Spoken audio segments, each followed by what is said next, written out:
বাংলাদেশের পরতে পরতে পরকীয়া। পরকীয়ার তো একটা লিমিট থাকা দরকার, পরকীয়ার একটা সীমা থাকা দরকার। কিন্তু বাংলাদেশের পরকীয়া কে কার সাথে করতেছে, কে কার সাথে বাইর হয়ে যাইতেছে, আপনি হিসাব করেই পাবেন না। বর্তমান ইয়াং যুব সমাজের একটা সমস্যা কি দেখ জানেন? এরা পরকীয়া করতে চায় বিয়েদারি মেয়ের সাথে। যে মেয়েটার 1 বছর 1.5 বছর অথবা 6 মাস বিয়ে হয়েছে, ওই মেয়েটার একটা অবিয়া ছেলের খুব ভালো লাগে।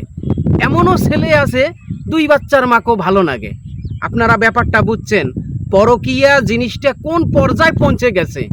পরকীয়া করতে ভালো লাগে মানুষের বউয়ের সাথে, 2 বাচ্চার মায়ের সাথে। অথচ একটা তালাকপ্রাপ্ত মেয়েকে তারা বিয়ে করবে না, একটা তালাকপ্রাপ্ত মেয়েকে তারা কখনোই বিয়ে করবে না। অথচ ওটাই কিন্তু উত্তম কাজ।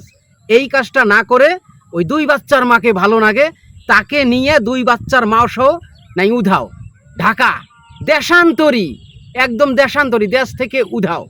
এই হচ্ছে আমাদের যুব সমাজ।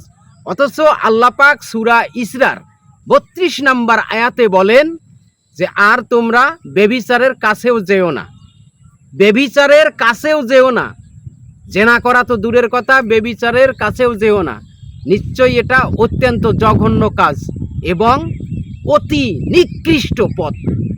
এই বেবিচার করাটা, এই জেনা করাটা, আল্লাহ পাক সূরা ইসরা অথবা সূরা বনি ইসরাইলে এই কথা বলছেন, তোমরা জেনার ধারের কাছেও যেও না। জেনা করা তো দূরের কথা, এটা অত্যন্ত নিকৃষ্ট কাজ, একদম নিকৃষ্ট কাজ। অথচ কার বউয়ের সাথে কাইন শুয়ে আছে, কার বউকে নিয়ে কাইন ভাগলো।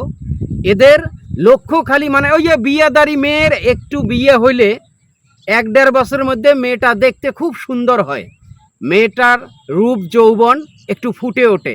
এইটাই অবিয়েদারি ছেলেরা সামলাইতে পারে না, না সামলাইতে পারে একদম অন্য বউ নিয়ে ভাগে, 2 বাচ্চার মাও পর্যন্ত নিয়ে ভাগে। আমাদের যুব সমাজ কতটা নিকৃষ্ট, কতটা অধম হয়ে গেছে। এ কথাগুলা কি এমনি বলতেছি? কখনো না।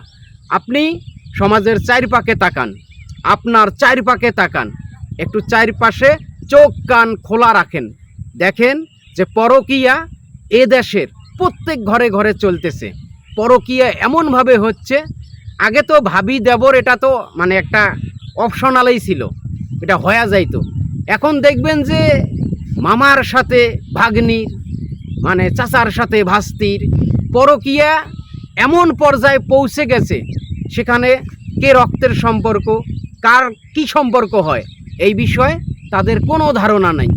আমাদের তাহলে চরিত্র কতটা নিচু হয়ে গেছে। আল্লাহ পাক বলছেন যে মানুষ পশুর থেকেও নিকৃষ্ট, বরং চতুর্দশ প্রাণীর থেকেও নিকৃষ্ট।